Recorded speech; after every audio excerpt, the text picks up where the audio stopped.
चलिए आज हम लोग क्या पढ़ने वाले हैं, पॉलिटिकल साइंस, यानी पॉलिटिकल साइंस, जिसको हिंदी में क्या कहते हैं, राजनीतिक विज्ञान। राजनीतिक विज्ञान, ठीक है। आप देखिए यहां पर बोला है राजनीतिक, दो वर्ड से मिला है, एक है आपका राज और दूसरा है नीति। तो राज का मतलब यहां पर होगा शासन करना या हुकूमत करना,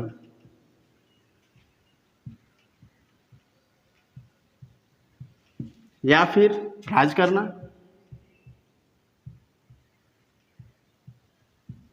अब यहां पर नीति का मतलब हम लोग लेंगे यानी सही समय पर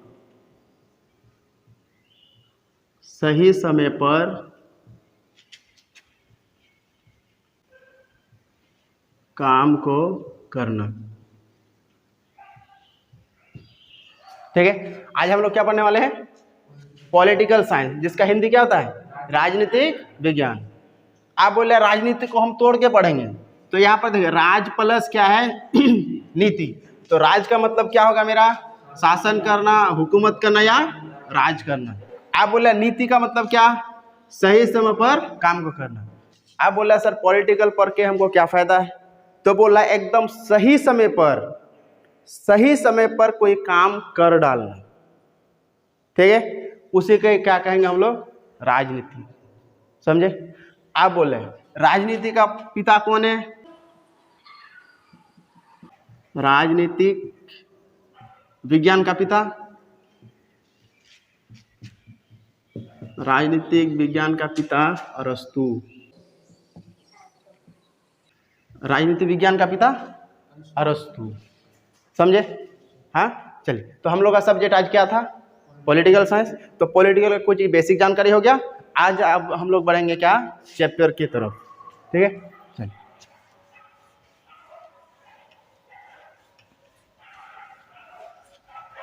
पहला चैप्टर है हम लोग का राष्ट्र निर्माण और उसकी समस्याएं, यानी चैप्टर 1। चैप्टर 1, तो चैप्टर 1 में क्या है, राष्ट्र निर्माण और उसकी समस्याएं। अब यहाँ पर देखो राष्ट्र का मतलब क्या होता है, देश। चलिए राष्ट्र का मतलब सिर्फ देश नहीं होता, राष्ट्र का मतलब यहाँ पर 2-3 तरह से ले सकते हैं। राष्ट्र का मतलब यहाँ पर ले सकते हैं देश, या फिर राष्ट्र का मतलब और भी होगा राज्य, ठीक है। राष्ट्र का मतलब सिर्फ देश नहीं, राष्ट्र का मतलब क्या होता है, राज्य भी होता है, ठीक है। आप बोल रहे हैं निर्माण मतलब बनाना, तो हम किसको बनाएंगे, यानी निर्माण मतलब बनाना। अब किसको बनाएंगे, यानी देश को बनाने के लिए, यानी देश या राज्य को बनाने के लिए, है ना। बोल रहा है राष्ट्र का मतलब क्या, देश या राज्य। तो अब देश या राज्य हो गया, ये हो गया राष्ट्र का मतलब। अब निर्माण का क्या मतलब लिया हम लोग यहाँ पर, बनाना। तो बोला किसी भी देश या राज्य को बनाने के लिए, ठीक है। अब जब बनाएंगे तो उसके साथ क्या क्या समस्या आती है, क्या क्या दिक्कतें हमको झेलना पड़ता है, ठीक है। तो यहाँ पर हम लोग पहला चैप्टर में पढ़ेंगे क्या, जब भी कोई राष्ट्र, जब भी कोई राज्य को हमको बनाना है, तो जब भी किसी भी राज्य या राष्ट्र को बनाने के हम सोचते हैं, तो उसके साथ हमको क्या क्या परेशानियां झेलनी पड़ती है, उन सारे चीज़ों के बारे आज हम लोग पहला चैप्टर में पढ़ेंगे, जिसका नाम क्या, राष्ट्र निर्माण और उनकी समस्याएं, ठीक है। तो आप देखिए जैसे हम क्या बोले पहले, भारत की खोज वास्को डी गामा ने किया था। आज जो भारत जो अंग्रेजों के गुलाम थे कितने सालों तक, 200 सालों तक, ठीक है। अब उन लोगों के, अब जैसे पहले बोले थे, जो भारत के लोग जो विद्रोह करने लगे किसके खिलाफ, अंग्रेजों के खिलाफ। तो उस समय अब अंग्रेजों के खिलाफ जब लड़ने लगे, धीरे धीरे अब क्या हुआ, अंग्रेजों से भारत को अब आज़ादी मिलने लगी थी। ठीक है, तो जब भारत को आज़ादी मिलने लगी थी तो भारत पहले यानी जितने सारे स्टेट है, भारत में कितने स्टेट है, कितने राज्य है, 28 राज्य है अभी, और केंद्र शासित प्रदेश कितना है, 8 है। ठीक है, तो जब भारत आज़ाद हुआ तो भारत को आज़ाद करने के वक्त, ठीक है, पाकिस्तान अलग हुआ। अब पाकिस्तान किस हालत में अलग हुआ, सारे चीज़ों का निचोड़ हम लोग इस चैप्टर में पढ़ेंगे। ठीक है, चलिए, तो बोल रहा है भारत की भारत जिस पर आज हम लोग रहते हैं। ठीक है, तो भारत को आज़ादी कब मिली थी, भारत को आज़ादी, ठीक है, कब मिली थी, 14-15 अगस्त 1947 के मध्य रात में, यानी भारत को आज़ादी कब मिली, 14-15 अगस्त की मध्य रात। साल कौन सा था, 1947। ठीक है, तो उस समय जो है दो नेता बहुत ज़्यादा फेमस थे। जब भारत आज़ाद हुआ तो भारत आज़ाद होने के बाद, ठीक है, अंग्रेज से जब भारत आज़ाद हो गया तो वहाँ पर दो नेता कार्यरत थे। यानी दो जो नेता था, दो नेता बहुत ज़्यादा फेमस था। एक फेमस था किसके वजह से, मुस्लिमों को हित में लड़ रहे थे, और एक जो है किसके, हिंदुओं के। लेकिन ऐसा नहीं था, लेकिन दोनों को लग रहा था जो नहीं ये मुसलमानों को खींच रहा है, और एक को लग रहा था नहीं ये हिंदुओं को खींच रहा है। तो उस समय दो नेता था। तो दो नेता कौन है, पहला नेता है आपका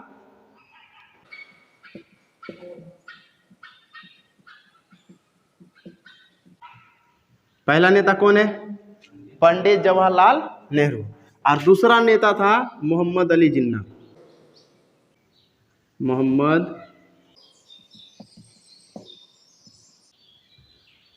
आज़ादी के वक्त कितना नेता था, मेन नेता दो, कौन कौन, पंडित जवाहरलाल नेहरू और मोहम्मद अली जिन्ना। ठीक है, तो आप बोले यानी पंडित जवाहरलाल नेहरू जो है एक पार्टी का सदस्य था, उस समय नहीं था, बाद में था। ठीक है, तो वो पार्टी था तुम्हारा कांग्रेस पार्टी। कौन सी पार्टी, कांग्रेस पार्टी।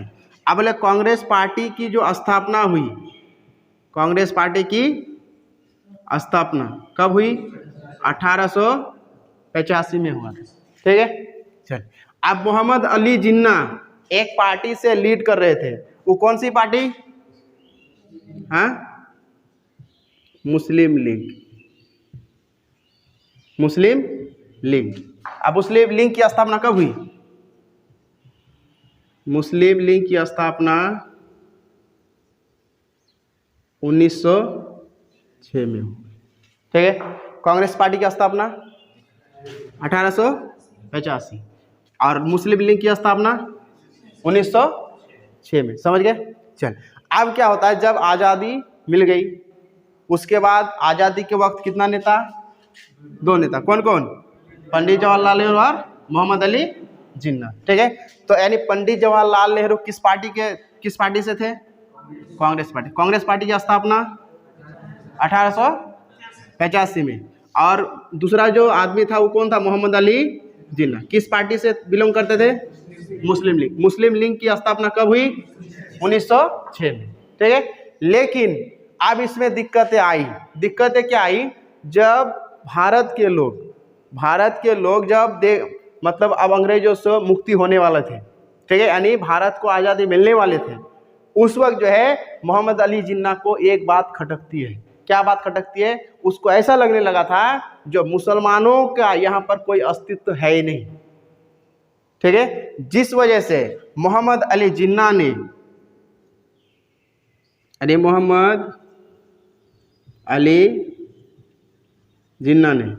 तो मोहम्मद अली जिन्ना ने जो है पाकिस्तान का मांग शुरू कर दिया था, पाकिस्तान का मांग, ठीक है, शुरू कर दिया था वो 1940 से ही। यानी बोल रहा है जब भारत आज़ादी की तरफ बढ़ रहा था तो मोहम्मद अली जिन्ना को लगा जो यहाँ पर मुस्लिमों के लिए कुछ है ही नहीं, मुस्लिमों के साथ भेदभाव होगा। इसी वजह से नेहरू को बोला जो हमको एक राज्य बना दो, एक देश बना दो। कौन सा देश, पाकिस्तान। मोहम्मद अली जिन्ना पाकिस्तान का मांग कब से करने लगा था? 1940 से। लेकिन पाकिस्तान को अलग नहीं किया गया।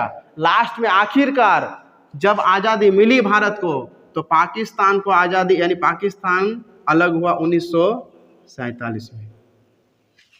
समझे? यानी पाकिस्तान का मांग कब से हो रहा था? 1940 में।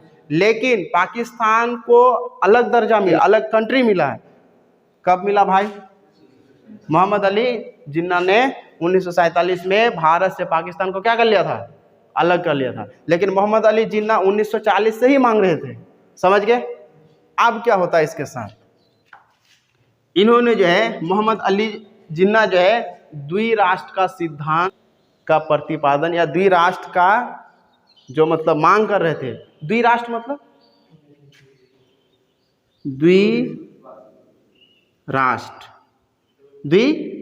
द्विराष्ट्र का सिद्धांत, ठीक है। द्विराष्ट्र का सिद्धांत यानी भारत को दो भागों में, दो देशों में बांटने का काम, ठीक है, किसने किया? मोहम्मद अली जिन्ना ने, ठीक है। इसीलिए इसको क्या कहा गया? द्विराष्ट्र सिद्धांत।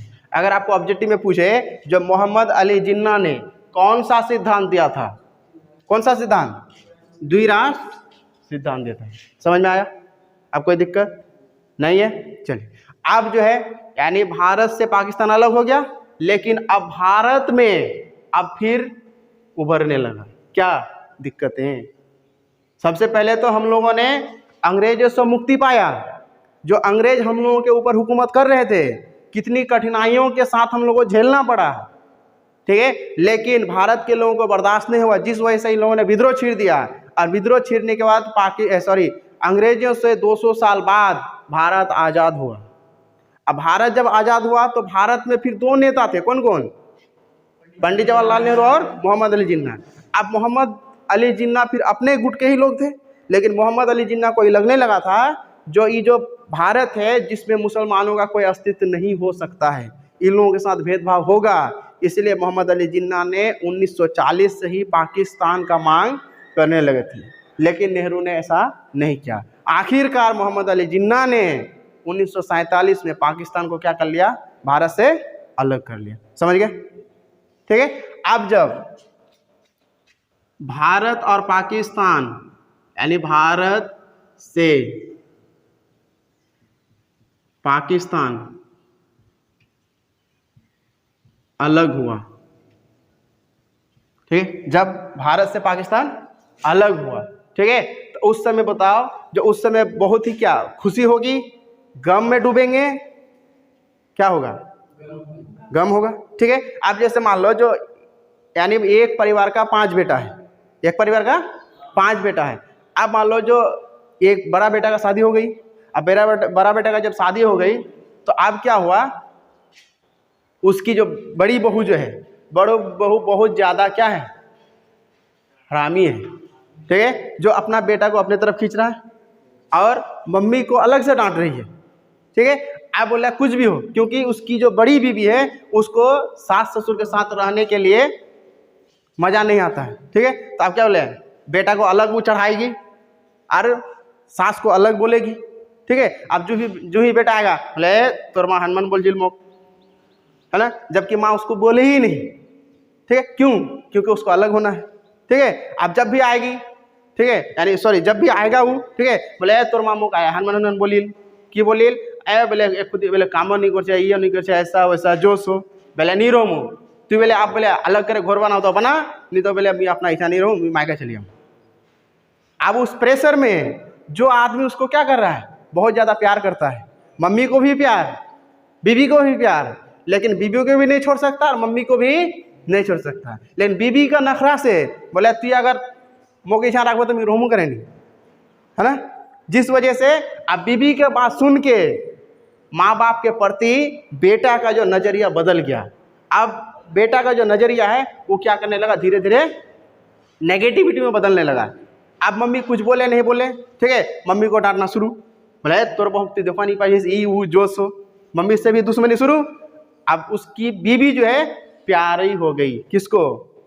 यानी उस आदमी को, ठीक है। आप बीबी की बात सुन के, ठीक है, मम्मी पापा से झगड़ा करके आप कहाँ अलग घर बनाओ। जब अलग घर बनाएगा, ठीक है, आप मम्मी हाथ पकड़ रही है, पैर पकड़ रही है, जो बेटा रुक जाओ रुक जाओ रुक जाओ, नहीं क्या रुकूं, तितोर भोग 27 ये वो जो सो, ठीक है। आप क्या क्या जब ऐसा होने लगा उसके बाद क्या वो अलग हो गया। जब अलग हो गया तो बड़ा बेटा है, अब बड़ा बेटा का प्रति माँ का प्यार बहुत ज़्यादा होता है, ठीक है। आप बोलो उस दर्द में जब बेटा बहू के साथ घर से निकल रहा है तो उस माँ को खुशी होगी या फिर वो मतलब गम में रहेगा, गम में रहेगा, ठीक है। तो जिस वजह से बेटा और बहू अलग हो गया, माँ को गम आया, खुशी नहीं मनाई, उसी तरह भारत से जब पाकिस्तान अलग हुआ, ठीक है, तो भारत के बहुत सारे मुस्लिम लोग, बहुत सारे हिंदू लोग जो यानी भारत से जो मुस्लिम लोग गए थे, ठीक है। जब मुस्लिम लोग गए तो वहाँ का जो यानी भारत के जो हिंदू लोग थे बहुत ही ज़्यादा रोए, किसके वजह से, मुस्लिमों की वजह से। अब मुस्लिम लोग यानी मुस्लिम लोग भी भारत के हिंदुओं को छोड़कर नहीं जाना चाह रहे थे। एक दूसरे का जो प्यार है बहुत ही ज़्यादा गहराई से जुड़ा हुआ था, लेकिन मोहम्मद अली जिन्ना की वजह से पाकिस्तान जाना पड़ा और उस साल जो है खुशी का साल गम में बदल गया, ठीक है। इसीलिए 1947 वाले साल को बोला जाता है त्रासदी साल। कौन सा साल, त्रासदी साल, ठीक है। अब त्रासदी साल का मतलब बहुत ही ज्यादा दुखदायी वाला साल, यानी गमों वाला साल, समझ गए, समझे। चलिए, तो इस तरह से क्या हुआ, यानी भारत से पाकिस्तान अलग हो गया, कब हुआ था, 1947, समझ गए। तो आज के लिए इतना ही रखते हैं, अब आएंगे फिर अगले चैप्टर में जो जो पॉइंट है उसको फिर कल हम लोग डिस्कस करेंगे, ठीक है।